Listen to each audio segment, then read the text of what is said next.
Okay, welcome to March Reiki Call. This is Karen Harrison. My website is www.karenharrison.net. I have a wonderful guest tonight, Grace Lindsay, one of my best friends. She's also my Akashic record teacher and a Reiki master for many years. And I'm going to let Grace tell you more about her background in Reiki and Akashic records. And also, tell us your website. I think it's akashicgrace.com, right? Hi, golly, it is. And your email is info@akashicgrace.com. Exactly. And I'm going to spell that for people too. It's helpful. Well, thank you, Karen, and thanks for having everybody introduce yourself. So excited to put a face to the name by sound as well as by picture on Zoom. So thanks for everyone for tuning in. I'm so excited to be here tonight. I've been practicing Reiki for a long time, been practicing Akashic Records for a long time. Love talking about both of them, so that's what we're going to do tonight. So by way of introduction, my Reiki background, I've actually been practicing Reiki longer than the Akashic Records, both about 20 years, but started Reiki in 1999, so I'm really dating myself. I've been an Asui Reiki master for about 20 years, and then more recently became a Karuna Reiki master with our lovely teacher Karen here. And Gina, nice to see you. I remember you from class, and I know that the experiences in the initiations or when we were receiving the actual attunements, they were just amazing in Karuna. I know they are in every class, but they really stood out for me in that class. And I've also had more Holy Fire training with Karen since then. So have been practicing Reiki as a professional practitioner for a long time. I used to work at a professional center, and now I do it on my own. In my own practice, in my own office, or I make house calls. I'll go to people's homes as well. And then on the Akashic side, I'll tell you more about what that is, but just by way of introducing myself, I have been working in the Akashic records for also about 20 years. I have been teaching others how to work in their records for over 10 years now. And I absolutely love working in the Akashic records. It is such an amazing source of information, but more importantly, it's such an amazing tool to cultivate a deeper relationship with your own soul and to see yourself from a higher perspective and therefore see life from a higher perspective. So I'll tell you a little bit more about the actual definition of the Akashic records in a moment, but that's my Akashic record experience that I've been teaching classes for over 10 years, been doing readings for others for about 20 years. And then just a few years ago, I had the what I call the Reese's peanut butter cup moment where, you've got the great taste of chocolate and the great taste of peanut butter, and you put them together and make something new and delicious. It suddenly hit me, wow, I've been doing Reiki for all these years. I've been doing Akashic record work for all these years. Why don't I put them together and call it Akashic Reiki? And so that is my specialty and my love. And so that's what I'm especially here to talk about tonight. But before I do, I'll just jump right into what the Akashic records are, Karen, unless you have anything you want to ask or add. Well, I loved your peanut butter analogy. That sounds great. So yeah. I think I'd like to know, how is the Akashic record, how is that different from like getting a psychic reading? Maybe just start by telling us what it is first. Yeah, exactly. And I'm happy to answer that specific question too. So the Akashic record is an energetic record and is a record of every soul's journey since its inception on this earth. It includes both past, present, and future potentialities. Can I help her out? Kind of a, let's see, thank you.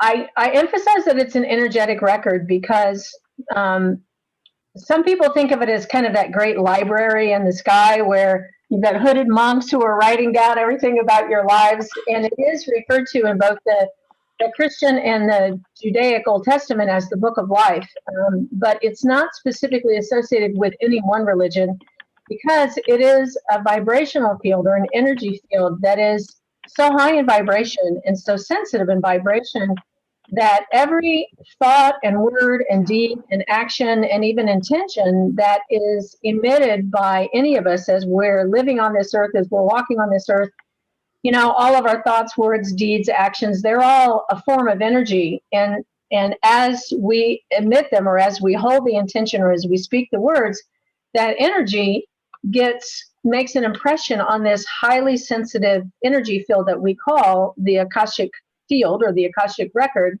We call it a record because once our words, our deeds, our intentions have made an impression on this highly sensitive energy field, then it makes an impression as if it were a record. It becomes a record then of our lifetime, every lifetime, if you believe in past lifetimes, but especially it is such a helpful place to understand more your soul's perspective and to understand why am I struggling with any given thing in this lifetime, or what was my soul thinking when I was born into this family, or why did I marry that husband, or why did I land this job, or oh my gosh, I've met a wonderful person. Is this person the one for me? You can ask anything in the soul in the Akashic records. And I love that you're in the realm of the soul. And so you get to hear the answers from a higher perspective. And that is my answer to how it's different than a psychic reading. There are many good psychics out there, so you can get a lot of helpful information from a psychic reading. And psychics typically have very well developed intuition. I'd like to think I'm very intuitive too, but when I use my intuition to then access the Akashic record, I'm accessing something so much bigger than my intuition could know on its own, or could receive on its own. And so I love working in the Akashic records because it just gives me personally a much higher view, a much higher perspective, and then I hear more things in the Akashic record, especially when I'm doing a reading for someone else that I don't think that I would have access to just through my own intuition. And so that's how it's different. Even though you can get very helpful things from an intuitive or a psychic reading, I feel like an Akashic record reading is in a little different category. So the other thing I'll say about is the Akashic record, I talked about it's a very sensitive energy field that all of the thoughts and actions make an impression on it. Another way to think of it is it's like a big net. And so it's a net that captures or holds all of our thoughts and our words and our deeds and our intentions in this lifetime and what our soul wanted to explore in this lifetime. So therefore, it becomes a really helpful tool to be able to talk to your soul and ask your soul questions if you know how to work in your records yourself, or if you have a reading with someone who knows, to have that person be able to tune into your records. Have you ask questions like, why am I here on this earth? Or what about this job? I don't know if I should change careers. You can ask anything. And then the information that comes forward in the Akashic record is just an amazing source of information to share with you, information or suggestions or guidance for your highest good. But it's not here to tell you what to do. And that's something that I always like to emphasize, that even though you are accessing the realm of your soul, you're accessing really high-level information, so to speak, from the intentions of your soul. It is not to tell you what to do so that you just go, in lockstep. The purpose of the Akashic Records is not to tell you what to do. It is to remind you of who you are. And when you can remember who you are, that beautiful, divine, wise being that you are, you can then make decisions from your own point of autonomy, your own point of empowerment, and you can be accountable for those decisions. You can be accountable for your actions, but also your creations. And that truly is what advances our individual consciousness as well as our collective consciousness. That's how we are growing as our soul is journeying in these bodies on this earthly plane. And so you can turn to the Akashic Records for guidance, for help with decision making, or for just asking and understanding anything. But it's with the understanding that they're not here to say, you should do this, you need to do that, you ought to know this. It is not prescriptive like that. It doesn't tell you what to do. and it doesn't predict the future. Because, first of all, we live on a free will planet, we have free will choice, but just as importantly, our guides really want us to develop our consciousness. And the way that we do that is by becoming more and more empowered, more and more willing to own our own co-creative abilities. And so all of that I see is just another aspect of the Akashic record that just makes it exciting to work in. So, Grace, if someone is accessing or doing a psychic reading, I guess they could be using their own intuition. They could be calling on a spirit guide or any number of sources of information. So that could be different than accessing the information from your own soul. And I would think that there would be different qualities of psychic reading depending on a few things, you know, the source that the person is calling on, and perhaps, you know, how good that source is, or maybe how good of a channel they are. Is my anywhere close on this? Trying Well, to figure out how it's different from a psychic reading. I appreciate you bringing it up because, again, there are great psychics out there. And yes, psychics have good intuition themselves, often good psychic ability, but they also have guides on the other side who speak to them.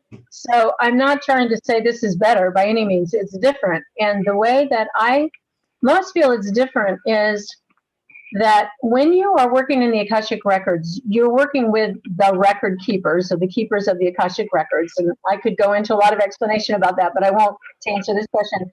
But you're also working with a specific set of guides that we call the masters, the teachers, and the loved ones. Those are, in some cases, guides who have been working with you since the inception of your soul, high vibrational beings. In other cases, there are teachers who have walked the earth at some point and are still working with you from the other side, if you want to call it that.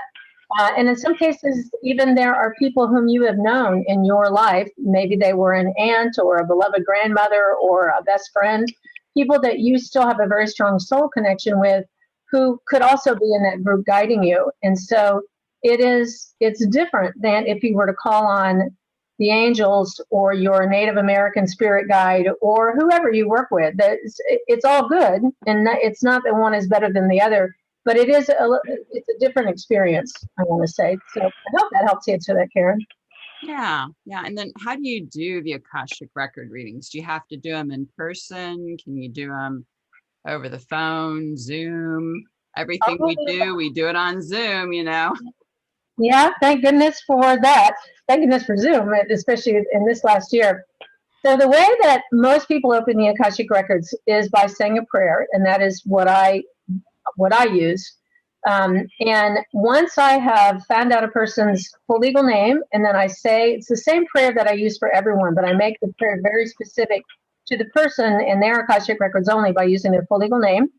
And then from there, I am consciously accessing a person's Akashic records. It's my job, so to speak, to put my personality aside and to put my own life experience aside to the degree that I can.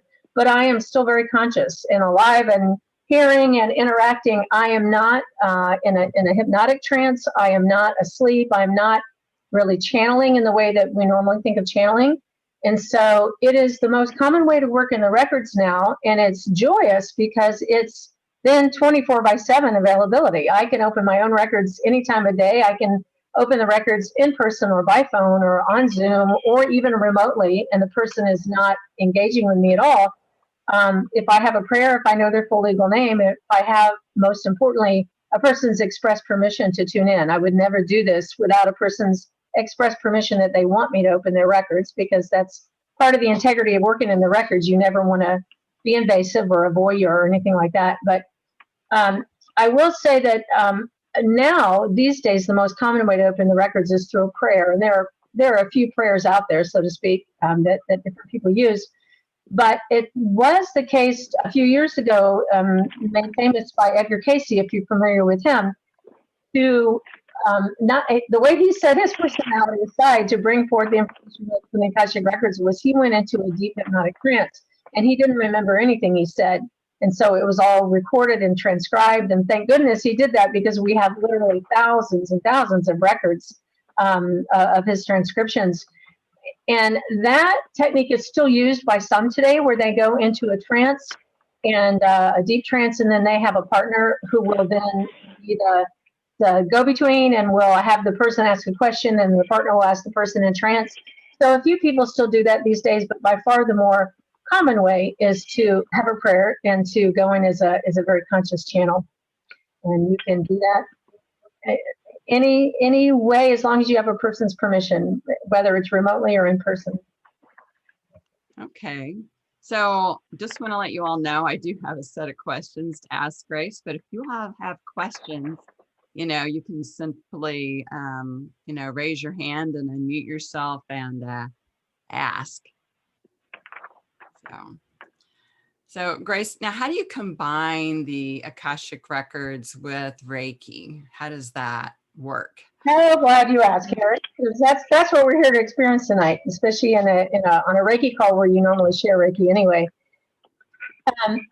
I like to call working in the Akashic records and Reiki a double whammy, and it's a double whammy of boosted or expanded energy. So you already know, since everyone is a Reiki practitioner, that Reiki is a higher vibration, and we're working with this higher vibration when we're flowing Reiki and we're sharing Reiki.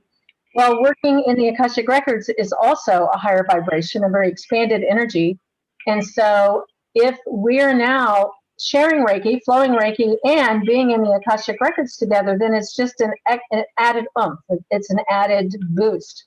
And the way that I first started getting into Akashic Reiki was that I was sharing Reiki with a few people who had taken a class from me and learning how to open the Akashic records. And since I knew that they knew what the Akashic records were, I said, hey, would you like me to open your records before we start the Reiki session? It'll just be an extra boost of energy. And so it started that way, that I still did regular Reiki sessions, which for me are typically done in silence, and you go through your protocol with your hand placements. But what I quickly found was that when I opened a person's Akashic records, Akashic information started flowing to me. And so the biggest way for me that a Reiki session is different from an Akashic Reiki session is that when I have a person's records open, I am very specifically guided to either parts of their body or just parts of their energy field that either need addressing or need Reiki or need focus, or just to ask a question about that. And so in a regular session, of course, it's all fully closed, whether it's Akashic Reiki or regular Reiki, but in a regular Reiki session, you typically follow a standard protocol of, with your hand placements and from top to bottom or however you're doing that. And in Akashic Reiki, what I do is open up the Reiki first, call that in, then I open the records, and then I just stand in the silence and tune in. Where do I begin? And then the rest of the session is just me being very guided in the Akashic records, by the Akashic records, to flow Reiki to wherever on the body or above the body or around the body I'm called to do that. And because I've got the person's records open, I'm specifically able to talk about, let's say I'm feeling a blockage at the throat chakra. Now, when you're in a regular Reiki session, you can certainly talk about a blockage in the throat chakra too. And intuitively you might, or with your Biosin scanning, you sensed a block there. But with the Akashic records open, then I can really start delving into that, saying, I'm just going to make this up off the top of my head, but I might say, I'm really sensing that this block started in childhood. Were you raised in a family, or did an incident happen where you really were not able to speak your truth? And then the person will say, yes, when I was a child, blah, blah, blah. And so it becomes an interactive conversation, but the whole time we're talking and I'm discerning things in the Akashic records, I'm flowing energy to the throat, in this case, to the throat chakra. And then when I feel guided, and now we'll move to the stomach or to the heart or to the wherever I'm guided. So it is a beautiful Reiki session, but it has that beautiful overlay of Akashic record information where I can really go deep based on how I'm guided in the records to just, it enables a deeper level of healing, if you will, but it also enables a deeper level of information and connection. And the other thing I'll say about it being this lovely double whammy of energy is that when we work, those of us who work in the Akashic records like to say the Akashic records is information, is energy first and information second. And so most people, when they work in the records, they love to ask questions. And it is a great tool for asking questions of your soul, but that's really secondary. Really, the most important thing when you're in the Akashic records is being in that higher vibrational energy. That's very healing in and of itself. And I find that even if I have a headache or a backache or something going into the records, after I've been in the records for an hour, I've just long since forgotten about any ache or pain. It's not there anymore because I was able to raise to a higher vibration just by being in the energy. I'm not, it's not an out of body experience. It's not an altered mind kind of experience. It feels very normal. It's just that you're in a higher vibration. So there's my Reese peanut butter moment. How lovely to combine the higher energy of the Akashic records with the higher energy of Reiki and see how it can aid healing, benefit healing. Yeah, that reminds me, Grace, when I first took your class, I think I ended up taking a bunch of hematite necklaces and putting it over my head because I remember.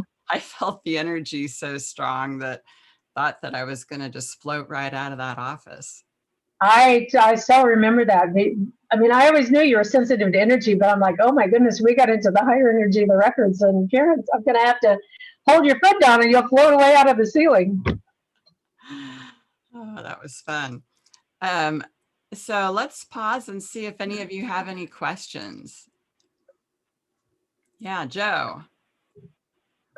Yeah, I'd be kind of interested in how you got the 1-800 number to these records and what was your life, journey to do that? Because obviously for the rest of us, it's a toll call right now. So I love that metaphor. Well, okay. I'll keep it short, but I'm happy to answer it.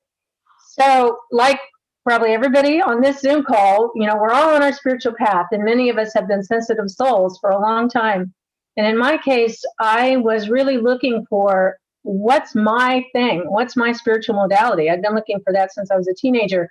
And I tried lots of different things, whether it was astrology or resonance repatterning or some other things. And then Reiki came along too. And each one of them was good and Reiki was great, but I still felt like I hadn't quite found it, if you want to say that. And then about 20 years ago, I was exercising at a place here in Kansas City, and I saw a sign as I was leaving that said, this room will not be available for exercise next week because we're holding a beginning Akashic record class instead. So if you're interested, come on, come back for it. And I remember feeling so excited and thinking, oh my gosh, I'm not sure if I even know what the Akashic records are, but I know I need to be at that class. So I went, and the first question that the teacher asked was, how many of you just somehow felt like you had to be here today when you heard about the Akashic records? I raised my hand, so did nearly everyone else in class. And she said something that I have found to be so true myself now as a teacher for a decade. And that is that I think every human has the potential to work in the Akashic records. It's available to all of us. But there are some humans who are especially called to it. And if you're called to it, you just feel the nudge. I think personally, part of what calls or nudges a person is that the word Akasha itself is a Sanskrit word, which means of primary substance, and it's referring to that primary energy from which all is created. But being a Sanskrit word, the Sanskrit language carries spiritual energy in it, like the Hawaiian language, like a lot of other languages do not. And I think that when a person hears the word Akasha or Akashic, there's just something in the energy itself that taps a person on the shoulder. At least that's how it feels for me. So anyway, just to finish the story, I took that class. I was really excited. Even when the class began, I thought, oh, I think I may have found it. And then the proof was in the pudding to just practice for a while to get what I call my sea legs and really get used to being in this vast ocean of energy that is the Akashic records, and to know that I can discern and feel and know when it's coming from me and when it's coming from the records. And the more I practiced, the more I just felt like this is not only my thing, but it's my passion. I love working in the Akashic records. Yeah, So, but can I ask you, did you do, were there any concrete practices that you engaged in, a certain form of meditation or contemplation or something like that, that sort of became your practice to make yourself more receptive to this? Well, that's a great question. I was already meditating. I'm sure everything I did helped. I was already doing Reiki. I was already meditating. I'm sure all that helped. But I want to say probably the biggest thing that helped is that, and if you ever want to learn how to open the Akashic Records, I teach classes. I'm happy to help you with that. One thing I go into great depth about is that the way that we receive information in the Akashic Records is through our clairs, what I call our clairs. So it's your heightened senses. So you receive information in the records through clairvoyance, clairaudience, clairsentience, claircognizance, which is a knowingness. And I go into a lot of detail about all of that. But my experience is that most people, when they first start working in the records, have one primary clair. Some people are very clairaudient, some are very clairvoyant. A lot of Reiki people or Reiki practitioners are very clairsentient, which means you really have a sensation or a feeling, or you feel the energy in your hands or a warmth in your chest. It's more tactile. And as you work in the records more, you start developing more clairs, and you especially begin to trust the biggest clair, the most important one, which is claircognizance. Claircognizance is just a knowingness, and it's the most powerful because it is a whole thought ball or a whole thought paragraph that just drops in, and you've got this whole story, but you don't hear the story in words or in pictures. That may be part of it, but it's bigger than that. But it's up to you to put the languaging around it.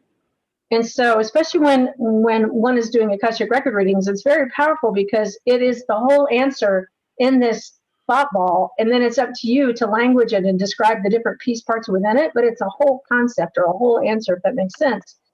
And it's the most powerful, but it's also the hardest to trust because it too often feels like your imagination, or like you just think, oh, I'm just making it up, or oh, I'm just hearing that because I heard that song on the radio, but that's not really why I'm hearing it. It's not the records. It's very easy to dismiss, even if it's the most powerful. And so back to answering your question, Joe, probably the one thing that you can do the most is to tune into your clairs, because we all have them, and then to start trusting what comes through your clairs. And when you work in the records, that is an automatic hand-in-hand process. But even if you don't know how to work in the records, it's true also when you're doing Reiki sessions. Many of you get information about a client when you have a person on the table and you're sharing Reiki, or you get insights about yourself. You're not in the Akashic records, but you may be touching part of the same elephant. So to learn how to access the records through a prayer is a great way to then really be able to have that on more 24/7 demand, if you will, know how to get in the records and out of the records related to Reiki sessions. But back to my point, if you can tune into your clairs and trust your clairs, then when you receive clairsentience, claircognizance, clairaudience about your Reiki client on the table, you can tune into it more and you can trust it more. And that is really a big key to working in the records as well, to trust what you're receiving. Okay, well, let me pause there because I know that Grace wanted to give us an experience of opening the records. And I think we still had maybe another question. I saw Angel with her hand up. Maybe what we could do is go ahead and have the experience, and then, take more questions after that, because I know I'd like to be able to keep to our time for anybody that needs to leave at 8 p.m.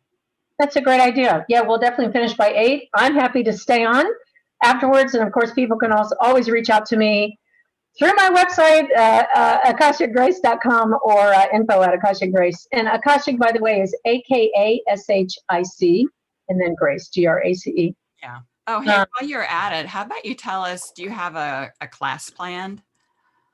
I do. I actually added it to my website this afternoon, and then I just checked. It's not visible on my website, but I'll just tell you briefly that I have been offering scheduled classes for years, and the last couple of years, especially with COVID, what I do instead is have a person reach out to me, say, I'm really interested in a class, and then I find out what timing works best for them, because I can teach classes online just one-on-one or small group or large group. And so I tend to orient it around the person's schedule now, because the class in total is about 9 or 10 hours. And the first half of that is where you learn how to open your own records. The second half is where you learn how to open others' records. And it's possible to take the first half without the second half. So that would be my first question of you anyway. And then the second part is that we can either do that all in one day and the 2 back to back, but a 9.5 hour class is pretty long. Or we could do like 2 afternoons, a Saturday afternoon, a Sunday afternoon, or a Saturday morning, Sunday morning. I'm teaching a class right now this week that's happening on weekdays. And so I'm very open because I work from home.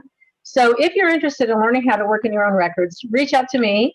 Pretty soon you'll be able to see the information on my website as soon as I can figure out how to make it visible more than I have. But anyway, reach out to me. And I'm also more than happy to talk to you about having an Akashic Reiki session, because they're a lot of fun to do in person, but they're just as effective through cyberspace on Zoom. And I have done Akashic Reiki sessions where I'm just holding my hands up to the camera, I'm opening the person's records, I'm totally, seeing in my mind's eye where to go on the body. It's the same way you all do Reiki over Zoom. So so reach out to me for any of that.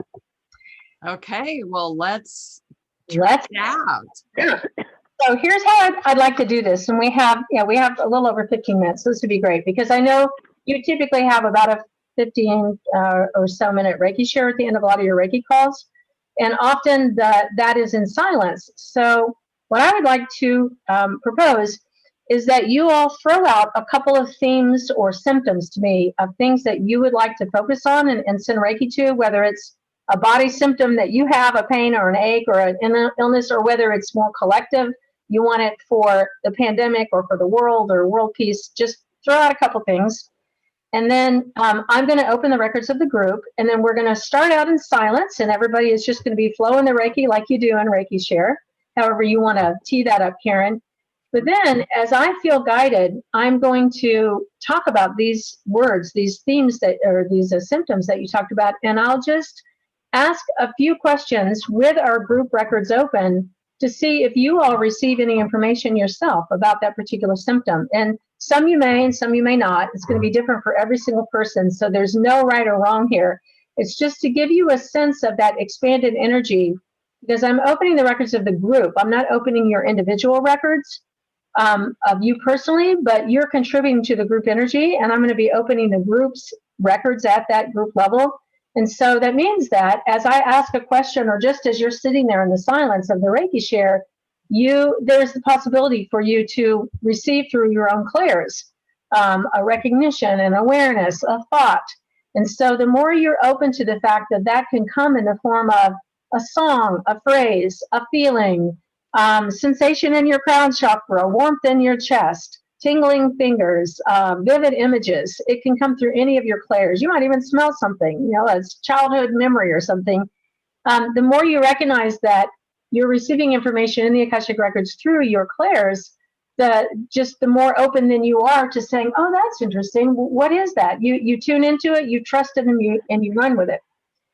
So if that works for you all, what are a couple of things you guys might like to, or symptoms that you might like to focus on in this Reiki share?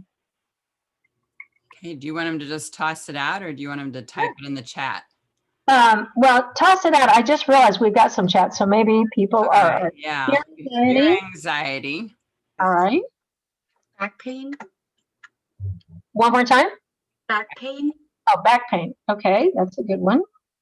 I mean, it's all good, but I'll just read what's coming up in the chat. All right. To get abandonment. Yes.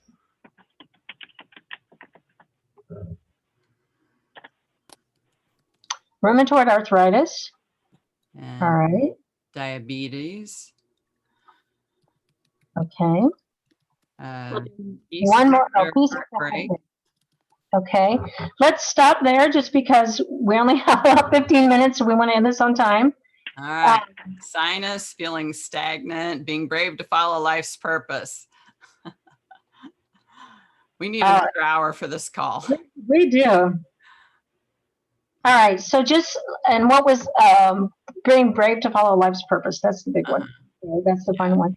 Okay. So just so you know, if I were meeting with you personally for an Akashic Reiki session, I would ask you, what would you like to focus on today? Do you have symptoms, emotional or physical? Then I would open your records, and then I would just go where I'm guided. And if you had specifically said, I'm really having problems with a backache, that's probably where we'd start, but then we'd see where the records take us. So since I'm opening it at the group level now, and you've thrown these suggestions out, I'm just going to ask where the records take me in terms of what questions to ask about that. And even if only one person is having back pain, it's still a question that we can make relevant to everyone. How is it relevant to you too? So that's what I'll do. We got a lot to tee up here in 15 minutes, but let's dive in. Karen, I'm going to just have you make the transition of however you want people to power up and start sharing Reiki. Normally, I would say the prayer out loud, but I think I'm going to do that silently while you're getting everybody into the Reiki share, and then I'll just start talking eventually after I've tuned in. Okay? Okay. All right. Well, let's activate your Reiki energy, however you like to do that, through intention, through drawing the symbols, through visualizing them on your hands. However you want to do that, activate as many symbols as you feel guided.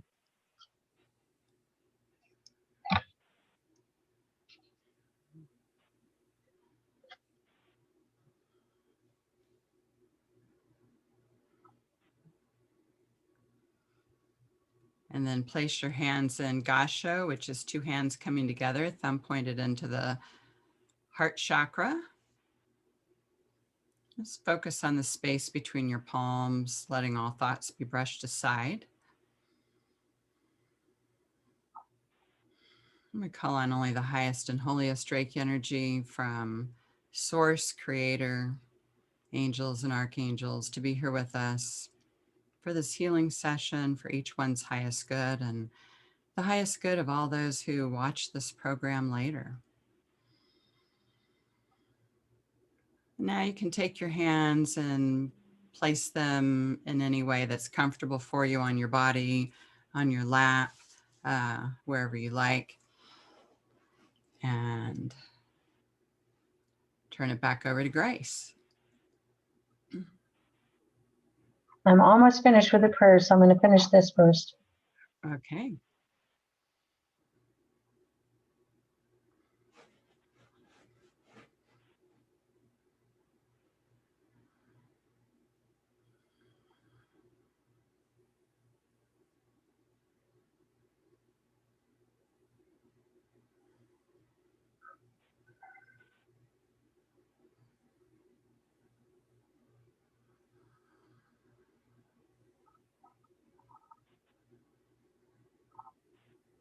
The records are now open. Wow, I could start feeling that huge energy the moment that Karen started talking, because people were starting to tune in. And then as I was saying the prayer, which, you know, it, has a few things to say, so it takes a couple of minutes to say it. So as you're flowing Reiki, you're welcome to close your eyes or keep your eyes open, whatever's comfortable for you. But I'm just going to invite everyone to just really tune in. I've just opened the records of this group, these beautiful 26 souls meeting tonight on March the 15th, 2021, on Zoom as part of Karen's monthly Reiki call. We're all contributing some very powerful energy tonight, which I'm just really feeling so strongly in my chest and in my body. I almost feel like my heart is fluttering, and I know it is just feeling the energy. We've amped it up.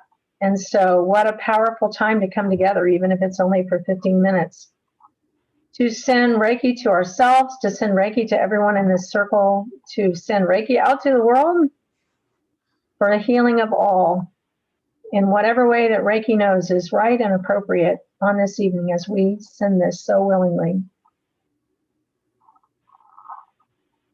And in as much as we've created a very powerful healing circle in cyberspace across states and geographies and time zones, it's such a beautiful space for us to focus on some of these physical symptoms. And so before I do have you just send Reiki to the physical symptoms that were named, I just want to give you a chance to just kind of feel into this energy, Reiki energy, Akashic Reiki energy. I don't know if it feels different to you, but does it feel at all? Can you feel it feels like a weightiness to me. It's not heavy, it's weighty, like gravitas, kind of weighty. It's palpable. It's tangible almost. And I do want to be quiet a bit and not just constantly talk, because I want you to be able to hear whatever you're going to hear in the silence, as well as through my words, about any of these different symptoms that we referenced. And I really trust that because we're in an expanded and a heightened energy, that there is healing taking place at whatever level, whether symptoms go away or whether they're shifted or whether it's not noticed at the physical level. I do trust that we're in a deep energy field, and good things are happening no matter how it's perceived during or after. But still, I just invite you to be quiet for a moment. Just invite you to just feel in what's going on. Does it feel different?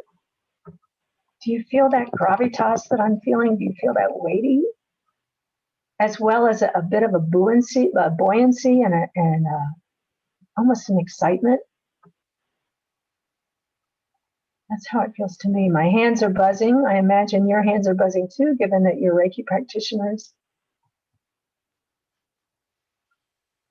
So in this short time that we have together and in this powerful, energetic setting, we just ask the record keepers, the masters, teachers, and loved ones who are working with this group tonight, what is there for us to know about some of these symptoms that were named? Let's start with fear and anxiety. People around the world fear that. Felt that before COVID, during pandemic, now, I won't say after the pandemic, but now as we're going on into this second year of the pandemic, fear and anxiety arises for so many different reasons and so many different people. Dear masters, teachers, and loved ones, what's helpful for each of us in this group and in this group energy to know about fear and anxiety in our own personal lives, whether we're feeling it ourselves or whether we're surrounded by people who are feeling it in our family, in our schools, in our jobs? I'm just going to ask, and then I'll be quiet and see if you receive through your own clairs. Is there anything that's helpful for you to know about fear and anxiety and how to deal with it in your life or in your body?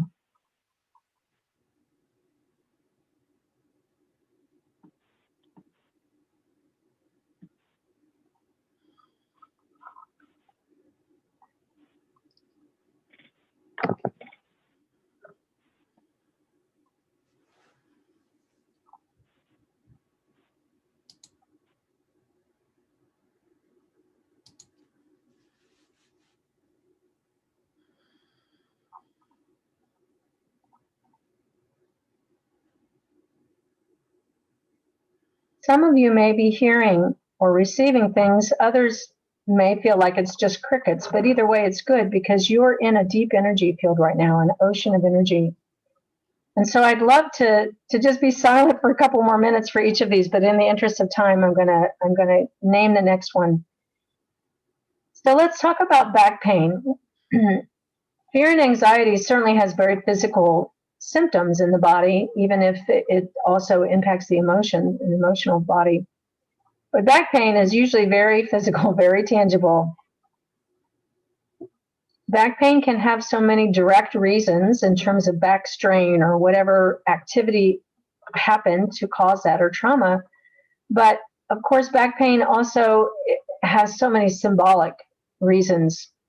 Our back is our staff of life. It supports us. It is our flexibility. It is our antenna to receive from above and below. There are 1,000 metaphors and symbols that we could find with the spine and therefore with back pain. So I'll just ask the question and be silent for a minute to help you hear your own awareness. What does back pain, what is that meaningful? How is that meaningful to you? Whether you have back pain yourself or whether this is more at the metaphorical level, the symbolical level. I ask the masters, teachers, and loved ones of this group to just make you aware of what is helpful for you to know about this symptom that we call back pain, just as I asked that question about fear and anxiety.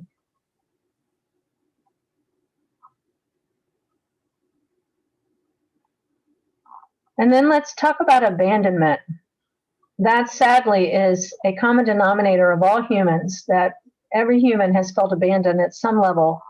Sometimes it's the great abandonment where we're shunned from our family or shunned from our tribe or shunned from a job if we're fired. But even if it's nothing big on the outside, typically we all feel abandonment at some level on the inside. Perhaps abandonment from God, perhaps abandonment from our own soul, perhaps abandonment from just feeling a connection with life itself.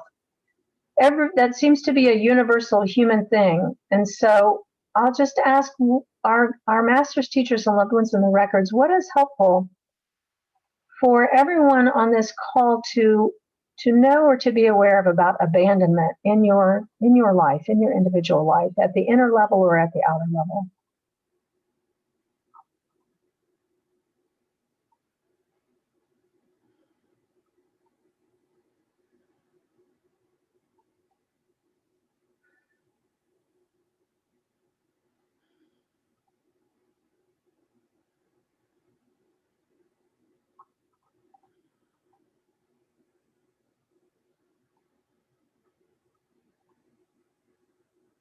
And that question of abandonment alone is worth an hour's worth of focus. There's so many things that we could focus on there. But in the interest of time, we're going to go on to the next symptom, rheumatoid arthritis. One doesn't have to be a senior citizen in order to experience rheumatoid arthritis. And certainly one doesn't have to be a senior citizen in order to experience the inflammation that is underlying arthritis. We all know that most of us have some form of inflammation in our body.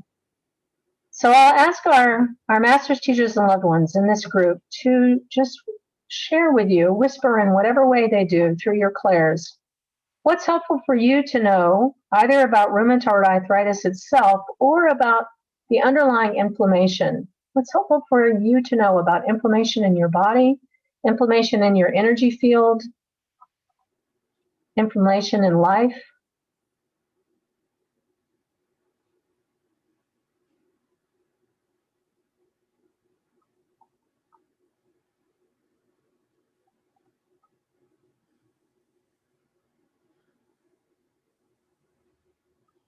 And likewise, one asked about diabetes. So diabetes, again, we could spend a whole hour on this, but knowing that diabetes relates to the sweetness of life that we experience, blood sugar and sweetness is the symbolism of that, sweetness of life. I'll just ask, what, masters, teachers, and loved ones, what would you have each person on this call know about diabetes or about the sweetness of life? Either experiencing the sweetness of life or over experiencing it or not experiencing it enough. Every person's situation is different. What would you have each of us know about sweetness of life in our own life?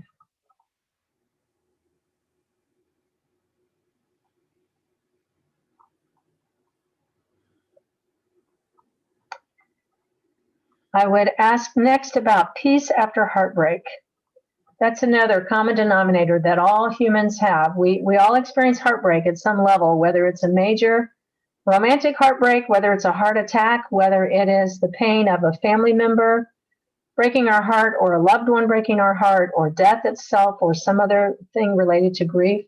I mean, there are countless reasons why we might feel heartbreak.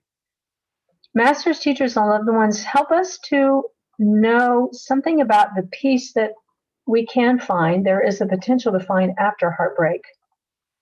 What's most helpful for us to find it, to strive for it, to look for it, to feel it? It will be different for every person, but I'll just ask the question in a general way and then see how these guides answer this for each one of us.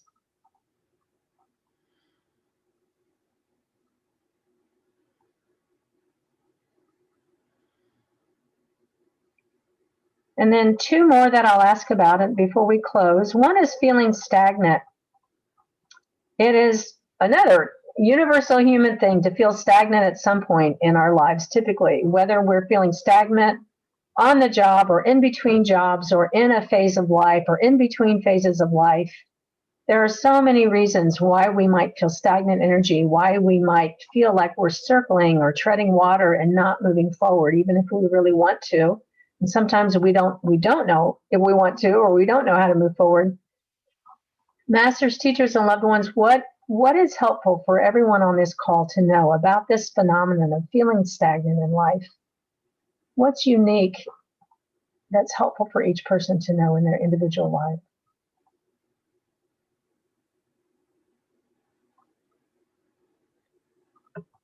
And then finally, this last one is being brave to follow life's purpose. It does take bravery to follow life's purpose because sometimes it means really moving out of one's comfort zone. It means really changing. And it means at least the fear of rocking the boat in a big way. And it takes great courage to be willing to rock the boat. And so as the final question, I'll just say, masters, teachers, and loved ones in the Akashic Records, what is helpful for each person on this call to know, to receive, to feel about being brave enough to follow their own life's purpose at whatever level or stage they are in following their life's purpose, whether they've only just begun, whether they haven't begun, whether they've been doing it for 80 years. What's helpful for each person on this call to know about being brave enough to follow life's purpose?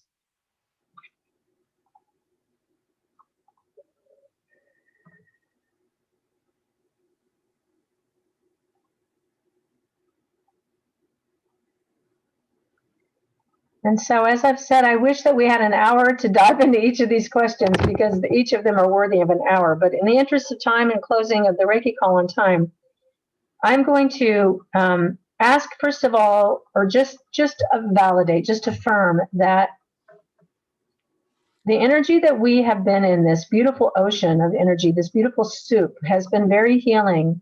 And whether we have suffered with any of these symptoms or these things I've addressed or completely unnamed other things, it's not that they'll be magically healed after 15 minutes in the Akashic Records, but it is that we have opened a door to healing, opened a door to more awareness, opened a door to more inquiry, more curiosity.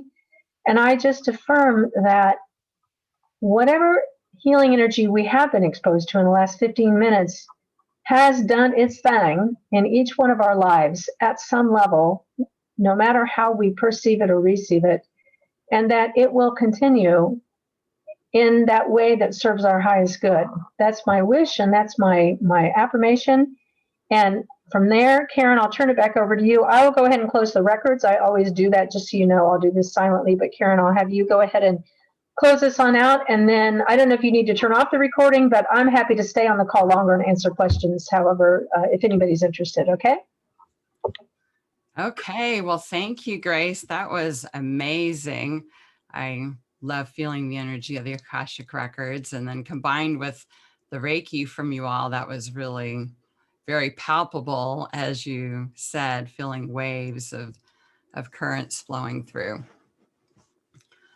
So yes, just appreciate this experience. And let's see, I think that what we'll do is maybe we'll finish this out, turn off the recording, and then if anyone wants to stay and ask questions until, I don't know, another 10 or 15 minutes, that we can do that, because it seemed like this time went really, really fast. I don't know what happened. Yeah, I thought the same thing. Yeah. Like, oh, I knew an hour wasn't long anyway, but all of a sudden I was feeling very rushed. Oh, the best part, I hate to rush it, but Yeah. hopefully you had at least a little glimpse. Yes. Yeah. Angel says time warp.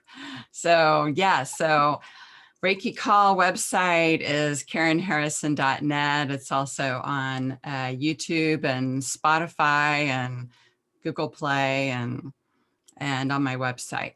And Grace's website is akashicgrace.com. And she said to contact her for classes and readings.